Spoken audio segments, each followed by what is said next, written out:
بسم اللہ الرحمن الرحیم۔ السلام علیکم۔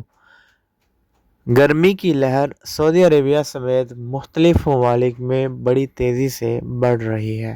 موسم گرما کے بڑھتے ہی گاڑی میں موجود کچھ ایسی اشیاء ہم رکھ دیتے ہیں جس کی وجہ سے ہمیں بہت زیادہ نقصان کا سامنا کرنا پڑ سکتا ہے۔ یہ ایک آگاہی میسیج ہے، آگاہی ویڈیو ہے، اس کو دوسروں تک لازم شیئر کیجیے گا۔ موسم گرما کے بڑھتے ہی گاڑی میں موجود اشیاء جیسے air fresheners, body spray, perfumes,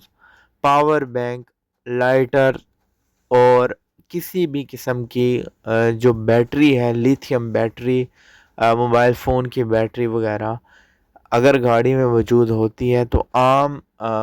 اشیاء کی نسبت جب باہر کا ٹمپریچر بھی زیادہ ہو جاتا ہے تو وہ اندر بھی ہیٹ کرتا ہے، جس کی وجہ سے اندر موجود یہ تمام اشیاء جو ہے ان کا درجہ حرارت بڑھ جاتا ہے، جس کی وجہ سے یہ پھٹ جاتی ہے۔ ان کے پھٹنے کے چانسز بہت زیادہ ہوتے ہیں۔ کسی بھی قسم کا سپرے بھی گاڑی میں رکھنا جو ہے وہ بھی نقصان کا سامنا آپ کو کرنا پڑ سکتا ہے۔ تو یہ تمام اشیاء جو ہے گاڑی میں ہرگز نہ رکھیے گا، کیونکہ اس ٹائم سعودی عربیہ کے مختلف شہروں میں جو درجہ حرارت ہے وہ 40 ڈگری سینٹی گریڈ سے بھی بڑھ چکا ہے۔ تو اس لیے یہ تمام اشیاء گاڑی میں رکھنا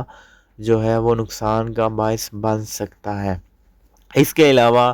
آپ نے دیکھا ہوگا کہ پچھلے سال بھی گاڑیوں میں ایسے بہت سارے واقعات ریکارڈ کیے گئے تھے کہ گاڑیاں جل کے راکھ ہو گئیں۔ گاڑیوں میں مختلف قسم کے جو اشیاء ہے یہ رکھی گئی تھی جن کی وجہ سے بلاسٹ ہوئے، گاڑیوں کے شیشے ٹوٹ گئے اور دیگر نقصان جو ہے وہ ہوا۔ ایک اور رپورٹ سامنے آئی تھی جس میں بتایا گیا تھا کہ اگر آپ گاڑی میں کسی قسم کی کوئی بوتل وغیرہ بھی رکھتے ہیں جس کا سایہ یعنی جو ریفلیکٹ کرتی ہے دوسری جگہ کو، اگر آپ ڈیش بورڈ پہ کوئی بوتل رکھتے ہیں وہ ریفلیکٹ کرتی ہے، اس کا سایہ پڑتا ہے آپ کی سیٹ پر، گاڑی کی سیٹ پر، تو کچھ دیر کے بعد گاڑی کی سیٹ جو ہے ہیٹ اپ ہونا شروع کر جاتی ہے، جس کی وجہ سے آگ لگنے کے بھی چانسز ہوتے ہیں۔ آپ لوگوں نے دیکھا ہوگا کہ بچپن میں ہم جو اینک کا شیشہ ہوتا ہے یا پھر وہ ایک دوربین میں شیشہ لگتا ہے، وہ شیشہ ہم تھوڑی دیر تک ریفلیکٹ کر کے رکھیں، دھوپ کے سامنے رکھیں، تو دوسری طرف پہ ہم کوئی کاغذ کا ٹکڑا رکھیں تو اس کو چند ہی سیکنڈ کے بعد آگ لگنا شروع ہو جاتی تھی۔ تو یہ وہی چیز ہے کہ اگر آپ لوگ کوئی ایسی بوٹلز، کوئی ایسی اشیاء رکھیں گے جو جس کا سایہ پڑے گا، جو ریفلیکٹ کرے گی، ایک طرف سے سورج پڑے گا، دوسری طرف سے اس کا سایہ پڑے گا، ریفلیکٹ ہوگی، تو آگ لگنے کے چانس